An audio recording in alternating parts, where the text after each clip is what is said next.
വൈലത്തൂർ തങ്ങൾ പറഞ്ഞിട്ടുണ്ട് കളരി വേണ്ട, കളരി വേണ്ട, വൈലത്തൂർ തങ്ങൾ പറഞ്ഞിട്ടുണ്ടെന്ന് പശുവിനോട് പറയണമെന്ന് പറഞ്ഞപ്പോ ആ സുഹൃത്ത് പോയിക്കൊണ്ട് പശുവിനോട് പറഞ്ഞു, വൈലത്തൂർ തങ്ങൾ പറഞ്ഞിട്ടുണ്ട് നിങ്ങൾക്ക് കളരി വേണ്ട എന്ന് പറഞ്ഞപ്പോ പശു സമയങ്ങളോളം കുറെ സമയം അദ്ദേഹത്തെ മുഖത്ത് നോക്കി നിൽക്കുന്നു. പിന്നീട് ആ പശുവിന് അങ്ങനത്തെ ഒരു സ്വഭാവം ഉണ്ടായിട്ടില്ല എന്ന് അദ്ദേഹം പറയുന്നതായിട്ട് കാണാം.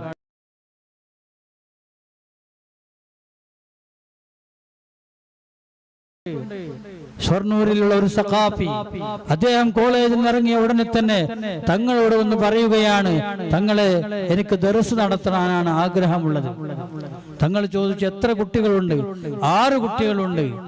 തങ്ങൾ പറഞ്ഞു നിങ്ങൾക്ക് 1 ഡസൻ കുട്ടികൾ ഉണ്ടാകും, നിങ്ങൾക്ക് ദർസ് നടത്താം. അങ്ങനെ ദർസ് നടത്തി 13 കുട്ടികളുമായി ആ സഖാഫി സുഹൃത്ത് ദർസ് നടത്തുന്നു. അതിനിടയിലാണ് ഒരു മുത്തഅല്ലിമിനെ കാണാനില്ല. പ്രയാസത്തോടുകൂടെ എല്ലാ സ്ഥലത്തും അന്വേഷിച്ചു. 2 ദിവസമായി കുട്ടിയെ കാണാനില്ല, മുത്തഅല്ലിമിനെ കാണുന്നില്ല.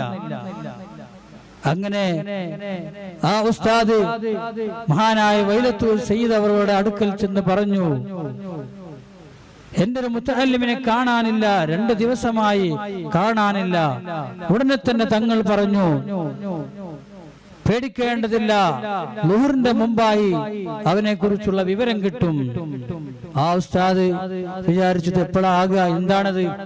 വീണ്ടും പറഞ്ഞുകൊണ്ടിരുന്നു, മുത്തഅല്ലിമ് പോയിട്ട് 2 ദിവസമായി, പോലീസിൽ പരാതി കൊടുത്തിട്ടുണ്ട് എന്നൊക്കെ വീണ്ടും വീണ്ടും ആ ഉസ്താദ് ആവലാതി പറഞ്ഞപ്പോ തങ്ങൾ പറഞ്ഞു, ആ കലാം ഞാൻ നിർത്തിയിരിക്കുന്നു, ളുഹറിന്റെ വിവരം ലഭിക്കും.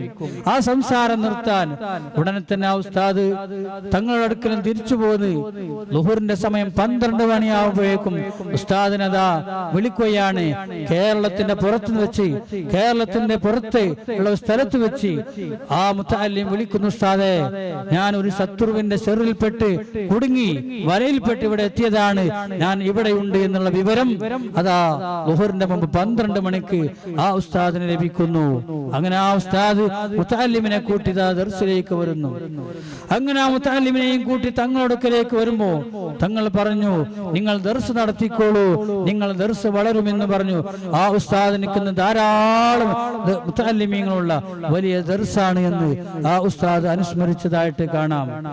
അതുപോലെ തന്നെ മഹാനവോട് ഇഷ്ടപ്പെട്ട ഒരാൾ വന്നുകൊണ്ട് പറഞ്ഞു, എന്റെ വീട്ടിലെ പശു പാല് കറക്കാൻ അയക്കുന്നില്ല, ആ പശു കാലുകൊണ്ട് ഇങ്ങനെ തട്ടുകയാണ് എന്ന് പറഞ്ഞപ്പോ മഹാനവൾ പറഞ്ഞു, വൈലത്തൂർ തങ്ങൾ പറഞ്ഞിട്ടുണ്ട് കളരി വേണ്ട, കളരി വേണ്ട, വൈലത്തൂർ തങ്ങൾ പറഞ്ഞിട്ടുണ്ടെന്ന് പശുവിനോട് പറയണമെന്ന് പറഞ്ഞപ്പോ ആ സുഹൃത്ത് പോയിക്കൊണ്ട് പശുവിനോട് പറഞ്ഞു, വൈലത്തൂർ തങ്ങൾ പറഞ്ഞിട്ടുണ്ട് നിങ്ങൾക്ക് കളരി വേണ്ട എന്ന് പറഞ്ഞപ്പോ പശു സമയങ്ങളോളം കുറെ സമയം അദ്ദേഹത്തെ മുഖത്ത് നോക്കി നിൽക്കുന്നു.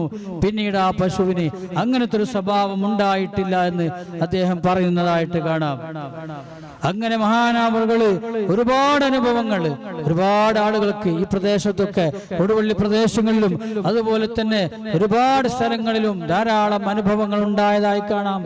വൈലത്തൂർ തങ്ങൾ അവർ തന്നെ ഞങ്ങളുടെ നാട്ടിൽ ഒരു പ്രസംഗത്തിന്റെ വേദിയിൽ ഒരു മജ്ലിസിൽ വന്ന് പറഞ്ഞതായിട്ട് ഞാൻ കേട്ടിട്ടുണ്ട്.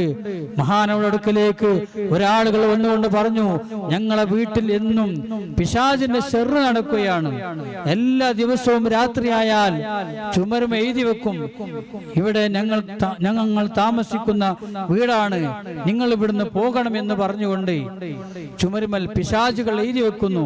ഇവരത് മായ്ക്കും, പക്ഷേ രാവിലെ ആകുമ്പോഴും വീണ്ടും കാണുന്നു. അങ്ങനെ ധാരാളം ചികിത്സകളും ഒരുപാട് കാശ് ചെലവാക്കി ചികിത്സകൾ നടത്തി, അതിന് യാതൊരു സമാധാനവുമില്ല. അങ്ങനെയാണ് വൈലത്തൂർ തങ്ങൾ പാപ്പാന്റെ അടുക്കലേക്ക് എത്തുന്നത്. ആ ഉടനെ തന്നെ തങ്ങൾ പറഞ്ഞു, നിങ്ങൾ ഈ വീട്ടിൽ നിന്ന് പോകാൻ വൈലത്തൂർ തങ്ങൾ പറഞ്ഞിട്ടുണ്ട് എന്ന് നിങ്ങൾ പോയി എഴുതി വെക്കണം. ആ വീട്ടുകാർ വീട്ടിൽ ചെന്ന് ചുമരുമല്ല എഴുതി വെച്ചു, നിങ്ങൾ ഈ വീട്ടിൽ നിന്ന് പോകണം എന്ന് വൈലത്തൂർ തങ്ങൾ എന്ന് എഴുതി വെച്ചു. അന്നത്തെ രാത്രിയിൽ നേരം പുലർന്നപ്പോൾ കാണുന്ന അത്ഭുതം എന്താണ്? ആ ചുമരിൽ എഴുതി വെച്ചിരിക്കുന്നു, വൈലത്തൂർ തങ്ങൾ മഹാനാണ്, ഞങ്ങൾ പോവുകയാണ്.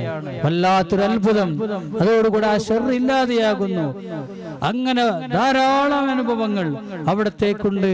ഇൻഷാ അല്ലാഹ് അവിടുത്തെ അനുസ്മരണ സമ്മേളനങ്ങൾ, മജ്ലിസുകൾ നടന്നുകൊണ്ടിരിക്കുന്ന സന്ദർഭമാണ്.